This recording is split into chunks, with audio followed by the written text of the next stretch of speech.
बिस्मिल्लाहिर्रहमानिर्रहीम। अस्सलाम वालेकुम नाज़रीन, मैं हूं साकिब बशीर। आज बड़े अहम मौजू पे हम बात करने लगे हैं। 6 जजेस का जो ख़त है सुप्रीम कोर्ट को 25 मार्च को लिखा गया था, उस ख़त पर सुप्रीम कोर्ट में काफ़ी कुछ हलचल रही। अज खुद नोटिस 3 अप्रैल को समाअत हुई, फिर उसका रिटन ऑर्डर आया, फिर पैरा 13 आया जो पिछली वीडियोज़ में मैं आपको बताता रहा हूँ। उसमें ये लिखा हुआ था कि तमाम रजिस्ट्रार इस्लामाबाद हाई कोर्ट समेत तमाम हाई कोर्ट्स के रजिस्ट्रार जो 6 जजेस के ख़त में चीज़ें पॉइंट आउट की गई हैं, उठाई गई हैं, उस हवाले से वो तजावीज़ दें, प्रपोजल्स दें। तो वो प्रपोजल देने का सिलसिला जो है वो जारी है। 25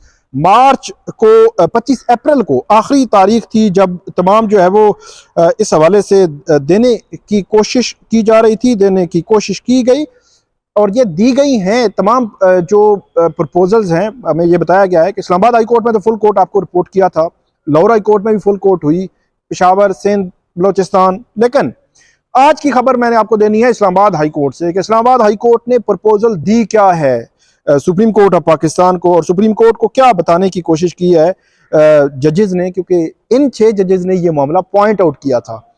इसमें 2 किस्म के हिस्से हैं। एक तो प्रपोज क्या किया गया है कि क्या क्या हो सकता है या होना चाहिए। प्रपोज मतलब एक ड्राफ्ट जो दिया गया है। अच्छा, एक तो प्रपोजल्स हैं और एक जो है वो एक कोड ऑफ कंडक्ट के हवाले से बाकायदा एक ड्राफ्ट तजवीज़ किया गया है कि इस किस्म की जो कोड ऑफ कंडक्ट है वो बन सकता है। 2 चीज़ें जो है वो सुप्रीम कोर्ट ऑफ पाकिस्तान को भेजी गई हैं। जो प्रपोजल्स हैं वो तो तकरीबन 4-5 किस्म की चीज़ें हैं उसमें दिया गया है, लेकिन जो ड्राफ्ट है वो तकरीबन 6-7 सफ़ात का ड्राफ्ट है और वो ड्राफ्ट बुनियादी तौर पर कोड ऑफ कंडक्ट है कि आइंदा से अगर कोई चीज़ हो तो उसको आपने कैसे हैंडल करना है, किस तरीके से हैंडल होगी, किस तरह उसका पर काबू पाया जा सकता है। ये ड्राफ्ट जो है वो इसमें जिक्र किया गया है। यहाँ इस्लामाबाद हाई कोर्ट के 8 जजेस, जिसमें 6 जजेस भी और जस्टिस मियां गुल हसन औरंगजेब और चीफ जस्टिस आमिर फारूक वो भी शामिल थे। उन्होंने फुल कोर्ट मीटिंग की थी आज से तकरीबन 3-4 रोज पहले।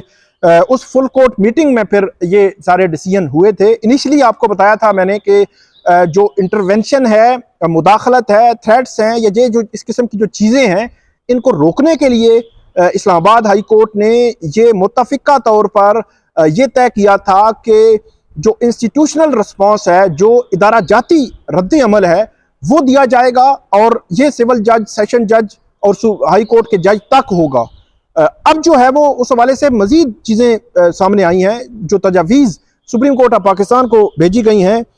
उन तजावीज़ में एक तो ये है कि सिविल जज के पास मामला हो, सेशन जज से कोई इस किस्म का इशू हो या हाई कोर्ट के जज से इस किस्म का इशू हो, इस्लामाबाद हाई कोर्ट ने तजवीज़ दी है सुप्रीम कोर्ट को कि वो 7 रोज़ के अंदर अंदर मुतलका जो जज हैं उनको बताने का पाबंद होगा। मतलब अगर सिविल जज को कोई थ्रेट किया जा रहा है, मुदाखलत की जा रही है, किसी केस में कोई रद्दोबदल करने के हवाले से अप्रोच किया जा रहा है, तो वो अपने डिस्ट्रिक्ट जज को, मतलब सिविल जज अपने सेशन जज को बताएगा और फिर सेशन जज चीफ जस्टिस को बताएगा, या इंस्पेक्शन जज जो है वहाँ के इंस्पेक्शन जज को बताएगा, इंस्पेक्शन जज चीफ जस्टिस के नोटिस में लाएगा और चीफ जस्टिस ऐसी जो एडमिनिस्ट्रेटिव कमेटी है इस्लामाबाद हाई कोर्ट की, हाई कोर्ट्स की जो कमेटी होती है, उस कमेटी के नोटिस में वो लाएंगे। और ये प्रोसेस जो है वो सिविल जज को 7 रोज के अंदर अंदर बताना ज़रूरी होगा और ये ऊपर तक आएगा। एडमिनिस्ट्रेटिव कमेटी इसको देखेगी और एडमिनिस्ट्रेटिव कमेटी अगर खुद देखे कि एडमिनिस्ट्रेटिव साइड से अगर कोई एक्शन लेना है तो फिर तो एडमिनिस्ट्रेटिव साइड से एक्शन ले लिया जाएगा कि कंसर्न जो इदारा है, डिपार्टमेंट है, कोई मिनिस्ट्री है, कोई हुकूमत है, उस कंसर्न गवर्नमेंट को अगर एडमिनिस्ट्रेटिव साइड से कोई खत लिखना है, आगाह करना है, बताना है तो एडमिनिस्ट्रेटिव साइड से बता दिया जाए। अगर उसकी ज़रूरत हो तो जुडिशल साइड पे उसको जो है वो देख लिया जाए और जुडिशल साइड अगर केस मामला जो है वो बड़ा हो, हाई प्रोफाइल हो और उसकी जो है वो हैसियत और जो सिचुएशन जो है ऐसी हो कि उसको फुल कोर्ट के सामने लाने की ज़रूरत पड़े और एडमिनिस्ट्रेटिव कमेटी ये समझे कि फुल कोर्ट के सामने लाया जाए, तो फुल कोर्ट के सामने वो लाकर उस पर बहस करके तजावीज़ लेकर उसके बाद उस मामले को आगे जो है वो एक्टिव किया जाए और उस मामले पर फर्दर जो है वो एक्शन लिया जाए। तो ये एक सीक्वेंस बनाया गया है, पूरी एक चेन बनाई गई है। सिविल जज सेशन जज को, सेशन जज इंस्पेक्शन जज को, इंस्पेक्शन जज मतलब हाई कोर्ट का एक इंस्पेक्शन जज होता है, जो इस्लामाबाद की जुडिशरी है, डिस्ट्रिक्ट कोर्ट्स हैं और उसके बाद खुसूसी अदालतें हैं, उन पर एक जो है वो इंस्पेक्शन जज होता है हाई कोर्ट का, तो इंस्पेक्शन जज को बताएगा और इंस्पेक्शन जज चीफ जस्टिस। और उसके बाद अच्छा, इसमें जो स्ट्रिक्ट मामला है वो ये है कि अगर कोई जज नहीं बताएगा तो वो मिसकंडक्ट का मुर्तकिब होगा, तो उसके खिलाफ मिसकंडक्ट की कार्रवाई होगी। ये भी तजवीज़ जो है वो इसमें दी गई है सुप्रीम कोर्ट को कि ये उनकी तरफ से तजवीज़ है। ये इसमें डालकर आप कोई ऐसा इसमें जो कोड ऑफ कंडक्ट है कोई ऐसा बना दें ताकि आइंदा के लिए ऐसे मामलात को रोका जा सके। उसमें एक और चीज़ जो आई है कि जो FIR भी दर्ज करवाने के हवाले से कोई दरख्वास्त भी दी जा सकती है। कोई ऐसा मामला हो जिसमें पर्चा दर्ज कराने की जो है वो ज़रूरत हो तो पर्चा भी दर्ज करवाया जा सकता है। ये प्रपोजल जो है वो आई है। एडमिनिस्ट्रेटिव जो रिस्पांस है और जुडिशल रिस्पांस है, दोनों साइड्स एक्टिवली जो है वो उसमें कर सकती हैं। ये प्रपोजल जो है वो दिया गया है। ये कोड ऑफ कंडक्ट बनाने का प्रपोजल है बुनियादी तौर पर, और उसमें मिसकंडक्ट का वो मुर्तकिब होगा जो नहीं बताएगा। तो ये बात है कि फॉर एग्जांपल अगर सिविल जज ने अपने डिस्ट्रिक्ट जज को, सेशन जज को बता दिया, उसने नहीं बताया तो वो भी मिसकंडक्ट का मुर्तकिब होगा।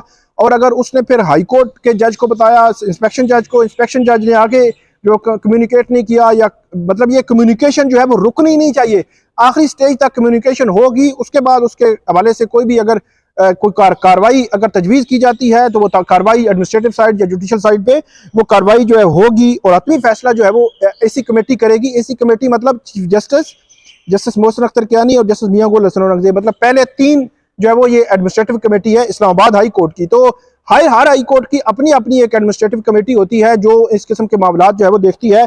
तो उस जो आने वाली कंप्लेंट, इंफॉर्मेशन या जो भी होगा उसकी बुनियाद पर वो जो कमेटी है वो हतमी फैसला करेगी कि इसको कैसे आगे लेकर चलना है। एक तो ये तजावीज़ हैं जो सुप्रीम कोर्ट ऑफ पाकिस्तान को भेजी गई हैं कि इन तजावीज़ की को देख लिया जाए, और इन तजावीज़ को देखने के बाद तमाम हाई कोर्ट्स की तो तजावीज़ आ रही हैं, चीज़ें आ रही हैं, उनको भी देखकर आप इस हवाले से कोई भी जो है वो ऑर्डर कर सकते हैं, कोई भी जो कोड ऑफ कंडक्ट है वो बना सकते हैं। दूसरी जो चीज़ है वो ड्राफ्ट है कि 6 से 7 सफ़ात का ये ड्राफ्ट है, जिस ड्राफ्ट में पूरा एक कि किस तरह कोड ऑफ कंडक्ट बनाया जा सकता है उसका एक ड्राफ्ट जो है वो भी भेज दिया गया है।